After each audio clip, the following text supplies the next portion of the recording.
40 man hours is this much, and that's what you need to charge, and you can't do it for less than that. When you're trying to hit a client's $15,000 or $30,000 budget or whatever it is, and you're trying to like accommodate them, like shortchanging yourself on the amount of labor it's going to take you. That's the easiest place to kind of like, it'll take 80 hours, not 100. Yeah, you know? the parts are like, well, parts are parts, so they cost this much, and you get that.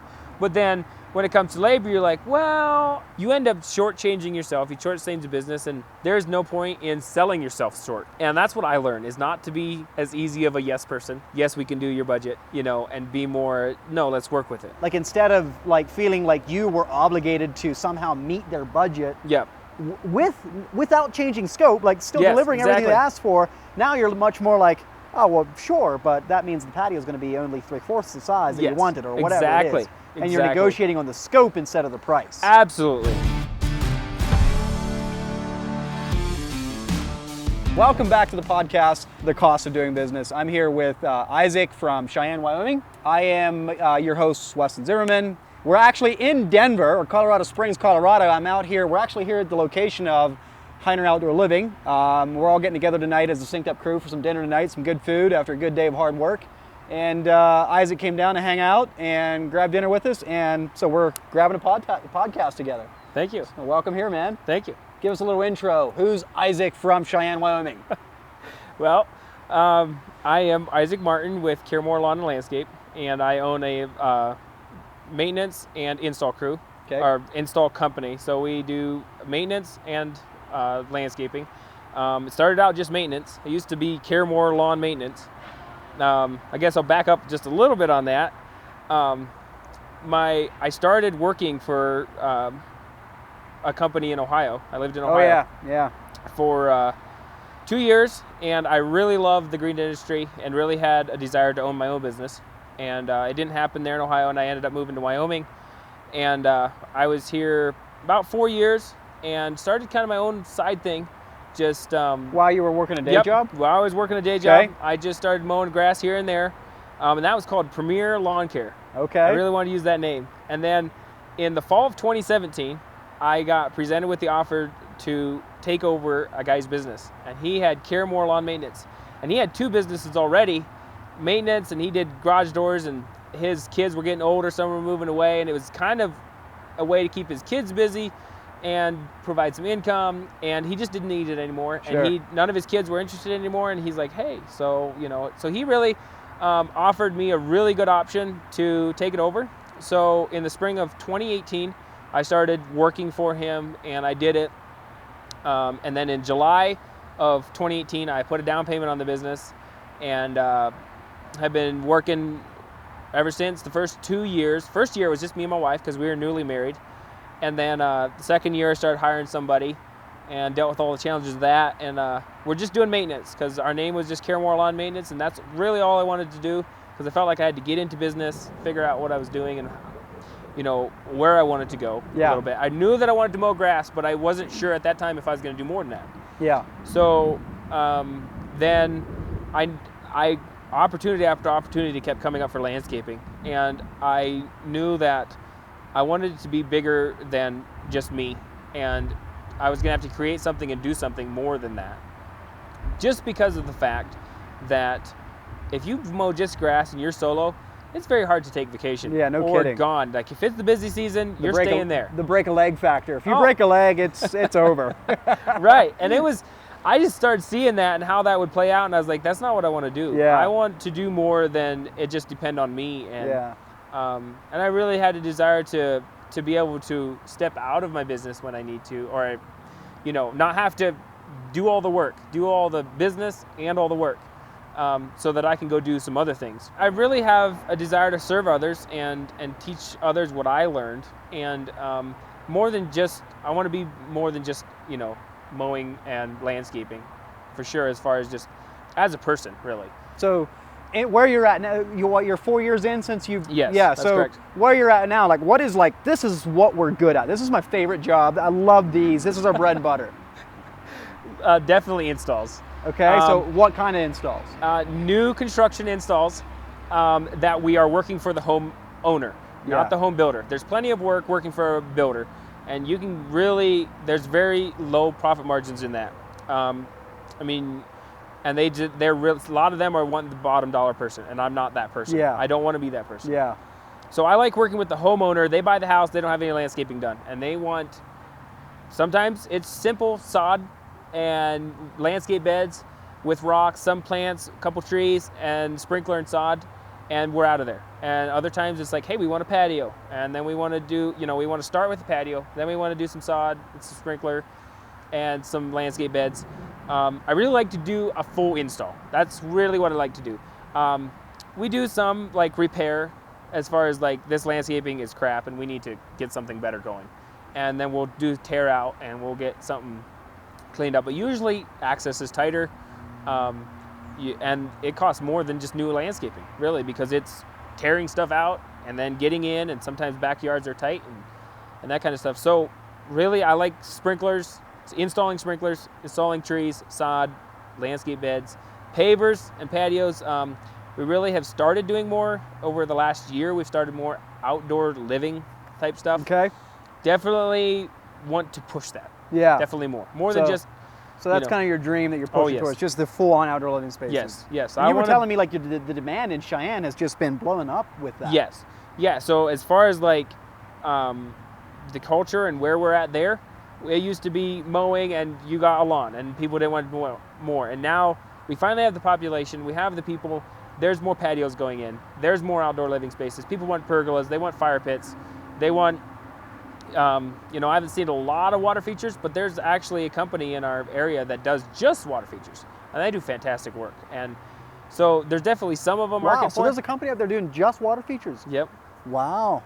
Because usually, like, I forgot that. Yeah. Even in Pennsylvania, there where we're from, where you would think there's plenty of market or whatever, like. I know of maybe two companies within 2 hours that would do just water features. Just waterscaping. Yeah. It's Sawyer Waterscaping. Fantastic company. Amazing. They do like a lot of koi ponds. Yeah. And then a water feature, stream bed. Yeah. Like what's behind us right here. Yeah. Artificial turf is very common, is becoming more and more common in our area. They do a landscape and then they get artificial turf. Yeah. It's definitely, I've got a lot more requests for it. Because of water demand and water costs and all that kind of stuff, the upfront cost of that though is a lot higher. Yeah, no kidding. So but definitely, I want to build people's dream backyard. Okay. And I feel like the demand for that is coming, and it's on its way, and it's pretty much there. But I feel like more of that is coming. Sure.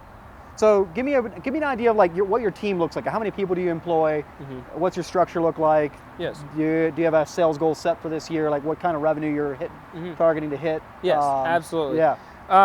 So I have 2 guys, and I try to keep 2 guys employed for maintenance. Okay. And that's really minimum. I could maybe use somebody else, but there's lower profit margins in maintenance, and so you kind of have to. But I have it designed and set up that's to keep those 2 guys busy. Yeah, sure. Maintenance to keep those 2 guys busy. And they also fertilize. We mow about 70 to 80 accounts with some apartments and some complexes. So there's some that were there several hours, 3-4 hours. And then we also do fertilization. But I'm really honing that into just people that we mow for. Because of the profit margin, unless I was to just go out and hire somebody and have a division that was just... It's almost like either got to do it or not do it. Yes. Because partially doing it doesn't make sense. Yeah, it really, and with the price of fertilizer going up, the margins are so slim that I'm like, I don't want to go to somebody's place just to fertilize their lawn. I really don't. Makes sense.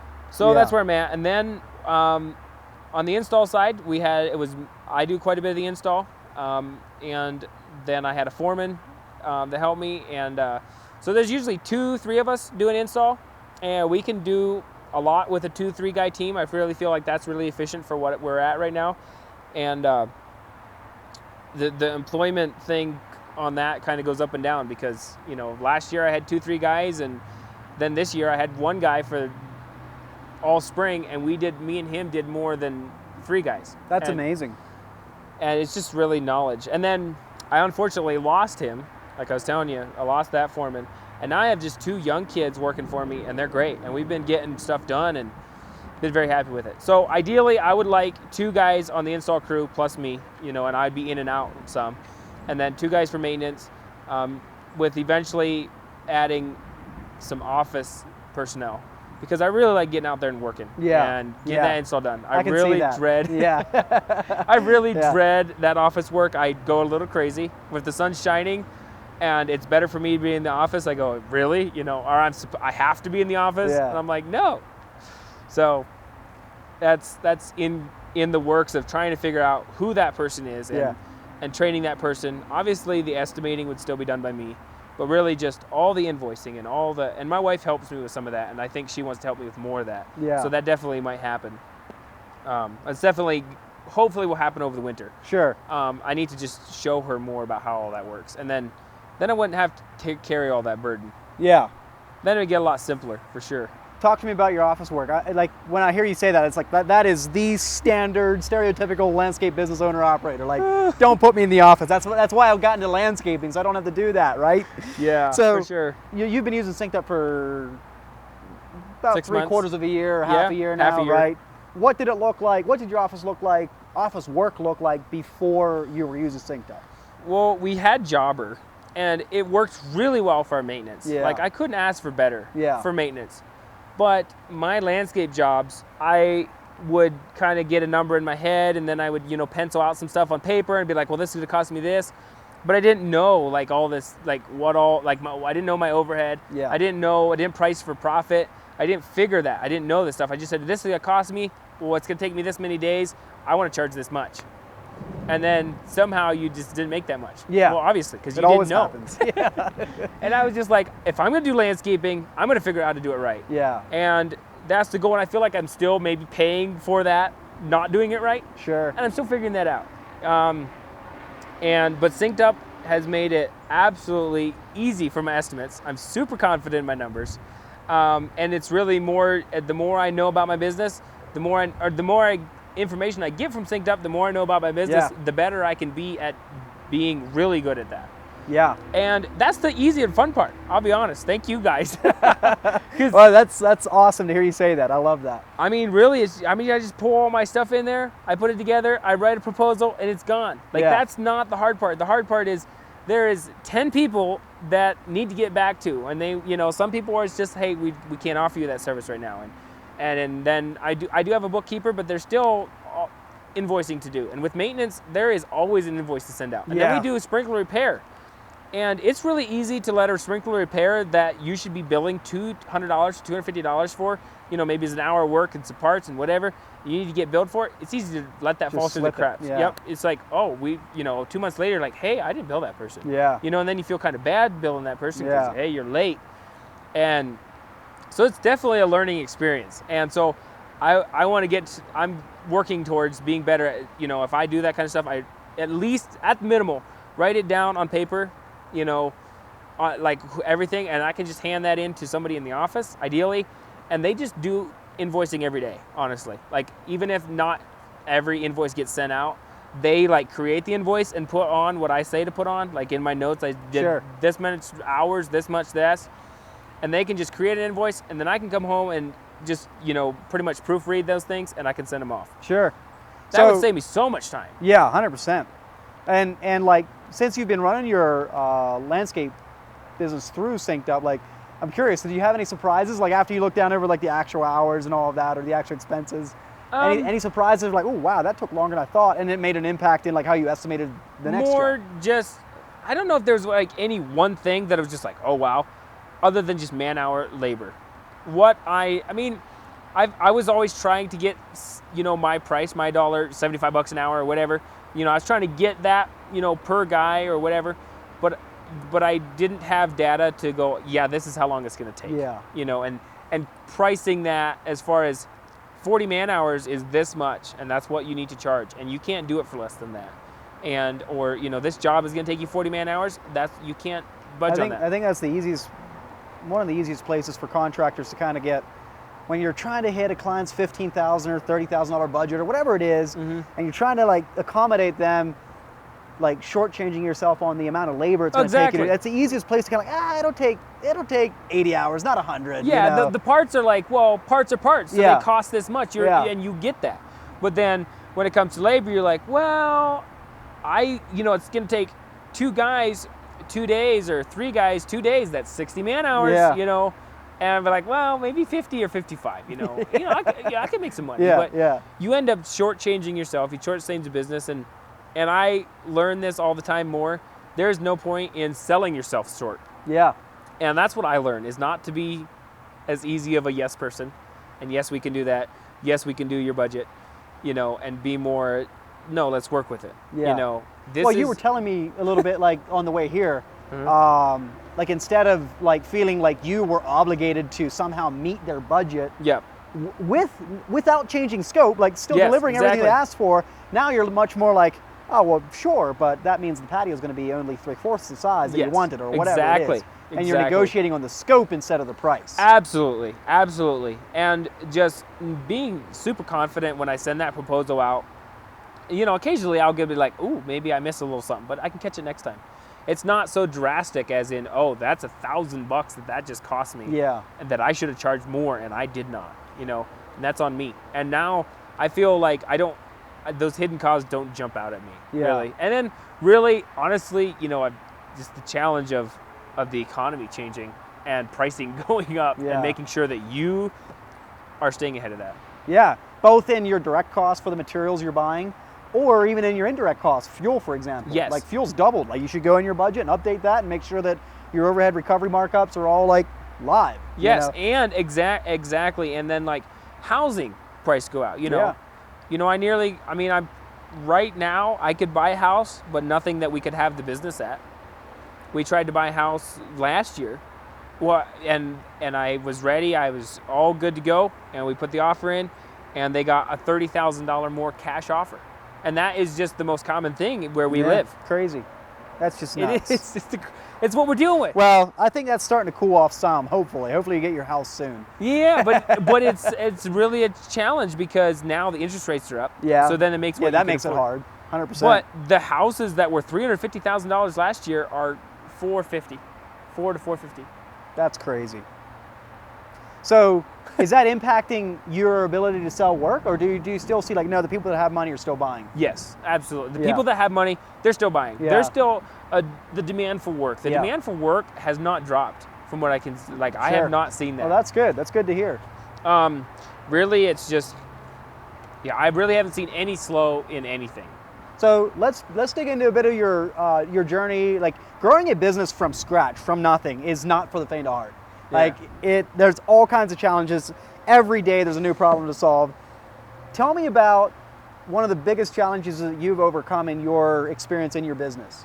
Just something, and I ask that because like I genuinely want to hear, hey, the real life stories. But then I also my hope is that your story could encourage someone that is experiencing those challenges and just know they're not alone. We're still figuring out those problems.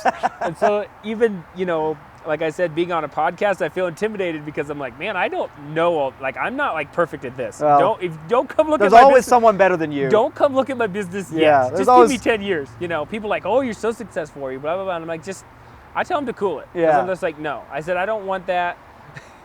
And maybe that's my own, maybe I need to take some credit and take some more pride. I mean, my wife tells me that, but I'm like, but as far as a big challenge, I mean, labor is always an issue, but you kind of have to figure out how to create your business. I've tried to create a business that depends less on labor. I mean, that's what I go for every day is. How do you do that? Machines? Equipment.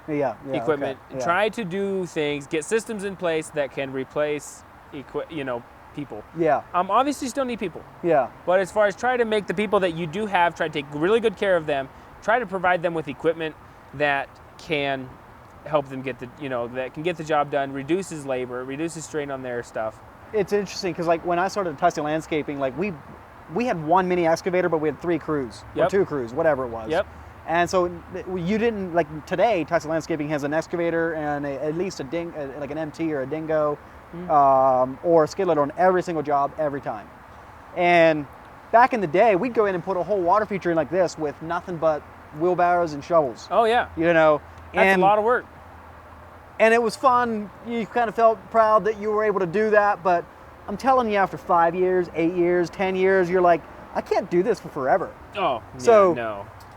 Now, with introducing equipment like what you're doing, like I feel like you could do this for 20, 30 years and be fine. Yeah, and that's so I think it's a wise thing you're doing there, because it helps people feel like I can work here as a career. This is not just a stepping stone job to a better job. Yeah, and that's also another thing, you know, because of being seasonal. Yeah, we get snow. Some years are dry, some years are not. And that's the other thing, is try to create a business that that is a career. Yeah. Because when it was just going from me and my wife and whatever, you know, it was hard to offer somebody that. More than just summer help. Hey, I need help from March to, you know, sometimes we're plowing snow in May. You know, sometimes that's crazy. That's Wyoming for you. Yeah, sometimes we start, and then sometimes we have snow early October. You know, and we're done for the year. And then like last year, we didn't plow snow till late December. Wow. And so like it can change a little bit. And so it's sometimes I really want to offer my guys, hey, more than just, hey, this is just a summer job, you know, and build a career. I want to build a career. Yeah. And that makes me grow slow, as far as, I mean, I feel that, because like I could get really big in the summer, and then how am I going to handle all the overhead over all the winter? You know, it's not like you can just get 10 guys through the summer and then like expect to get 10, let them go in the winter and get all 10 back in the next. Oh, exactly. In the labor market we have today, it used to be a little bit more that way. A little bit easier. But one of the ways that I really appreciated Tyson Landscaping that dealt with that was they basically put right in their budget to pay us minimum hours, or if you were salary through the winter months, and it's right in the budget. So all summer long, you're producing and selling work at a margin higher than you needed today, but it was creating that nest egg to pay your employees through the winter. Definitely. Whether you were working at all or 10, 20 hours a week or whatever, but it kind of gave people that sense of security, like, oh, I can make this my full-time job. I don't have to go figure something else out. And exactly, and that, I feel like I'm still learning how to do that. Yeah. You know, because I get nervous about, you know, employing people through the winter. Yeah. You know, sometimes I need it because we're plowing snow every week, and you know, it's easy to afford. And the next time it's kind of dry, and it's like, hey, what are we gonna do? And I've done some odds and ends things. I've done construction and some of that kind of stuff. So I've built some pole barns in the winter. I've done some, you know, gravel work, you know, some of that kind of stuff, or patio, you know, depending on what it is, we can get it done in the winter. And so that's why I really like the landscaping, is because when it's lawn care season, it's lawn care season. And when it's not, you know, there's no grass to mow. There's nothing else to do. And that's why I have to create something that we can keep busy longer than that. And then the other thing I would say as far as challenge is, you know, cash flow. And every business has dealt with that. Making sure, and I feel like the biggest creator of cash flow problems is maintenance work. Because you have 70 people that owe you, you know, sometimes small, not crazy amounts of money, but if they're slow in paying or whatever, it can really bind you up with payroll and all that kind of stuff, because they didn't, you know, they're, you know, just being slow in payment, you know, and you know it what can I would create do? that. You know what I'm going to say? Card on file? Card on file. So I've really worked on people with that, because I have tons of customers that are older age group, and I have been working to try to figure out how to overcome that. Yeah. Because some of them don't have emails. Some of them don't have, you know, with the area that I've heard this all on you know, people, card on file, and I actually have, you know, now this year I've implemented that, and I would say 70% of people pay on card on, or have pay by card. Yeah. Not card on file, they pay by card. Sure.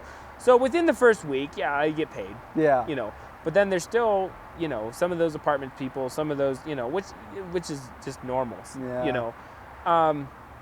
But I really hate to say, well, no card on file, no business. You know, we can't do business for you because we're a little bit slower out here in Cheyenne. Here's an idea. We're not as advanced.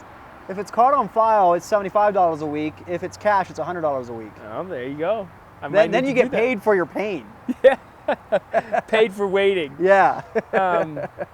But it can just tie things up real quick because, you know, and then I guess probably some of that was just, I feel like when I took over the business, things were priced for, you know, they weren't pricing in employee costs. They were pricing in, their cost was they buy the mower and a cheap trailer and a 97 truck, and they weren't pricing to replace that stuff. And they, you know, the prices weren't built to replace that stuff. The prices weren't built to really, you know, make profit. So your overhead recovery. Yeah, you paid yourself. I could make a good wage for myself, but very minimal margins to replace stuff and upgrade and, you know, and then just an employee, adding an employee, the cost of an employee, you know, their hourly wage, their payroll burden, all that kind of stuff. And I couldn't, you know, it wasn't there. Yeah. And so I've had to really bring people along with that. So that's been a serious challenge. So because you had a customer base that was used to this. Yes. Yeah, that's a challenge to overcome. That's a mountain I to started climb. a business, now I'm going to do This it is my my way. policy. This and, was, yeah. you know, Caremore Lawn Maintenance was started in '96. So I'm the third owner. Wow, no kidding. Yeah, So- no, that definitely throws a wrench into the gears. So, you know, maybe I need to be stricter. Or like I said, I'm too easy of a yes Well, I person. know, like, I know somebody that does like wireless internet service provider, and like Yep. it's more expensive if you do cash. Yep. Sure, you can do it, but it's going to cost you 10, 15, 20% more. And Mhm. then that motivates them. Okay, I also go get a credit card, and you know. And just in our industry, it does definitely seem the best option. It's Yeah. really what we need to be doing. I recommend it, and I would say anybody starting a business, you need to get card on file. Yeah. I'll definitely tell you that. I just feel like for my business, I've had a few of those little things that I'm like, yeah, this isn't it. I hear it and I want to get there, but I have a few steps to take before I can't just do this tomorrow. Yeah. So that's been a challenge. Yeah. Yeah. No, it's good to be real, because when you're real about it, you talk about it, and you come up with potential solutions and ideas. Mhm. You know, if you just hide it and just like pretend it doesn't exist, you never get out of that rut. Exactly. You know. Yeah. So let me ask you this: what is an accomplishment that you're the most proud of with your business? That's gonna take me a bit to think about. Doesn't have to be anything big. Oh, I don't know. I mean, you know, if 5 years ago or 4 years ago, if you told me I'd be where I am at now, I wouldn't have believed you. I'd have been like, yeah, no. But I would say the biggest thing is where I'm at is the potential to give something to my kids that's greater than what I ever had. Yeah. And then the next thing would be is being able to see that, Yeah. be able to taste it, be able to be like, hey, this is doable. Next is, you know, owning my own house. And I That's know amazing, that yeah. that being, and where we live, it's really a really big thing for my generation, because people 5 years older than me bought houses with land for that $300,000 mark. That same house today, like one of my friends, that same house today that you're buying for $225,000, $299,000, whatever, is $750,000. Unbelievable. That blows my mind. So he told me, he's like, if I sold my house, I would not be able to afford it. Right. Like to buy that same house again for that, no. And that's the same for me. Makes sense. Yeah. But there's, you know, I'm just being able to actually get to the place where we can do that. I mean, we could go out and do it right now. We honestly could. I could. But I'm a little hesitant because I'm like, you know, I have to rent a shop for my business. You know, if I do that, I'm only going to buy a house that we can live at. Yeah. So yeah, it'd be a place. But then I'm going to have to rent a shop. So then I have to figure the cost that the business is going to cost the business this much in rent. And it's going to cost, you know, this much in, you know, a mortgage. You know, so Yeah. I'm going to have a mortgage. And so I have to be able to sustain that for myself and the business sustain that. Yeah. Yeah. So that's definitely been a challenge to figure out how to work that all, because shops aren't just easy to rent, and rent is really high. Yeah. The area that we live right now or in Cheyenne is a military there's a military base there. So they say rent has always been high, and it always will be high, because people need to rent and then move because they're with the military, so they're not buying houses. So, you know, a 3,000 square foot shop is going to cost you $2,000 a month. Wow. So there's some real cost in business. Yeah. To be in business. I got really lucky. I rented a small shop with my dad the first 2 years, and then the next year I rented a shop on someone's property. That was an elderly lady. We took care of her, and we were actually supposed to buy that place, but we wanted to buy that place, but it got a cash offer for more than what we could do. And so I was last year was super challenging, because go season, we found out we didn't get that. And I had been looking and trying to get in line for a shop, and there was nothing. And the place we were renting, my landlord's, I talked to her, I said, hey, if I build the building, will you buy me a building package? Will you buy the building? I'll put it up. I'll do all the work. But we're doing this starting April 1st, and I'm supposed to be starting my work. That's tough. So we did that over the whole summer. We juggled building a build, you know, trying to do business, get stuff done on time, and get that building up so that we had somewhere to put our stuff. Yeah. And I didn't have a lot of room. So with all that, like, I just want to compliment you, because like those are real challenges, and some people look at challenges like that and say, it's impossible, or it's not for me. But there's a breed of people out there that are like, bring it on. I'm going to figure this out. I'm going to, like you said, what's driving you, giving something better to your family that you've been given, or however you phrase that. But taking action, being willing to fail, learning from mistakes is hard work. It doesn't happen by default. Yeah, thank you. I appreciate that. Yeah. I told my wife, I said, if I lost it all today, I'd start over. Yeah. I try again. I mean, it's all I can do. So over your couple years of your journey, what's a piece of advice that you've been given that was really valuable for you? I don't know. I would say the biggest thing that has been super beneficial to me is network with your local competition. And the reason I say that is because there's a guy I highly respect in my community. He does the same thing I do, but I highly respect him because he kind of started the conversation. But over the years, we've been really good friends. I do some work for him. Sometimes he's like, "Hey, I can't get this job done. Can you fit it in?" I'm like, "Yeah," and I would go and do it for him. And I've plowed snow for him, like done some of his contracts and some of that kind of stuff. We've worked together here and there, and being able to bounce things off of him. Hey, how did this work out for you? He's been in business way longer than me. He's done it for 20 years. And what are the challenges that he faces that are still the same today? And what has he learned over the years that, hey, this works? So really just being like, and the friendships that I've created have been more than just business. They've been upbuilding for me, and we have down days. We all have down days, and being able to call each other and be like, cry on each other's shoulders. I'll be like, hey, I'm not the only one fighting this battle. Yeah. I'm not the only one can't find employees. That's been huge. It's been super huge just to not be alone. Yeah. And so because like you go try to talk about these challenges with someone that doesn't own their own business, and you feel like you're talking to a brick wall. Yes. Well, if one, they think that you're just have unlimited amounts of money. Yeah.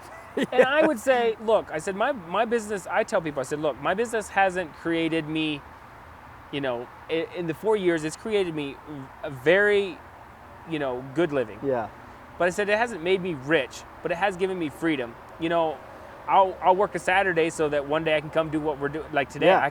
I can take this Tuesday and I can run down here and network or my wife and I, we want to do something. We want to have a date night in the middle of the week, or we want to go here, we want to go there. I can work it so that I can get out, do that, have some family time, whatever. And I feel like if I was just working a day job, it would be harder to schedule that vacation. I agree. Whatever. And I've been pretty careful about vacations because I'm like, for the first 4 years, I've been really like, stay at home, make this work out.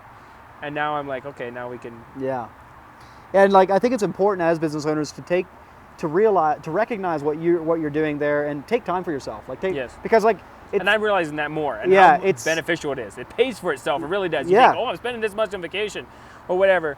But the breath of fresh air that you have when you come back and you have renewed energy, and if I was to go back, I would probably take more vacations. I mean, not like a wild amount, but I definitely would just try. You don't have to spend a lot of money. Just take Yeah. time off and disconnect. Yes. Yeah. Just completely cut that off. We have mountains close to us. It's That's super awesome. fun. You go Yeah, elk we're sitting hunting. right here underneath Pikes Peak right now, dodging the raindrops. So hopefully the Yeah. audio equipment didn't crop out on us. Yeah, right. So Uh, I mean, but just the opportunity that having my own business has presented drives me, and I have so much more drive for work and for what I do, and I just feel like a day job. I'm like, man, I agree with you. I'm of the same blood, right? But like, I would venture to say, back to your vacation idea, that you said, it pays for itself, but it doesn't just benefit you. It benefits your family. It does. Your Definitely. team. And what happens when your team is benefited? Well, you have a better business. Yes. In business, trucks cost money, gas costs money, employees cost money. There's all the money cost of things, but there's emotional and mental cost. And there you go, the real cost of doing business. Yeah. And so I'm really realizing that, and I want to put more energy into, more time and energy in investing in, mental health and emotional health, so that I'm not burnt out, and so that I can think straightly and properly. Because you get burnt out, you make dumb decisions in business. You're just like, well, this is just, or you get discouraged or depressed, or if you do hit a hard time, that stuff is tight, maybe money's tight, whatever, things are really, really tight, and you gotta have some really mental power to work through it. You don't got it no more. Yeah. Because you burnt yourself out. Yeah. And so there's some mental cost and some emotional cost, and taking the time to put some time and energy into that, I think, is really important. I agree. Well, there you go, guys. It's important to take care of not only your business and your team, but also your families and yourself. So, Isaac, thanks for being a part of the SynkedUP crew. Thank you, Weston. It's an honor to be a small part of your story in Cheyenne, Wyoming there.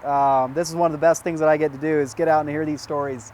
And my goal is to bring them back to you guys via this podcast and YouTube channel. If you want to learn more about SynkedUP, what it is as a product with helping you know your numbers, which every one of these people that I'm interviewing so far is part of, just hit me up on Instagram at SynkedUP. That's SynkedUP. I'm sure the links will be here in the description somewhere. Or hit us up on our website and get book synced a demo. up. There you go. Get synced. That's a hashtag. Get synced up. Yep. There we go. Cool. Well, let's go grab some dinner. All right. That sounds like a plan. I'm hungry. Me too.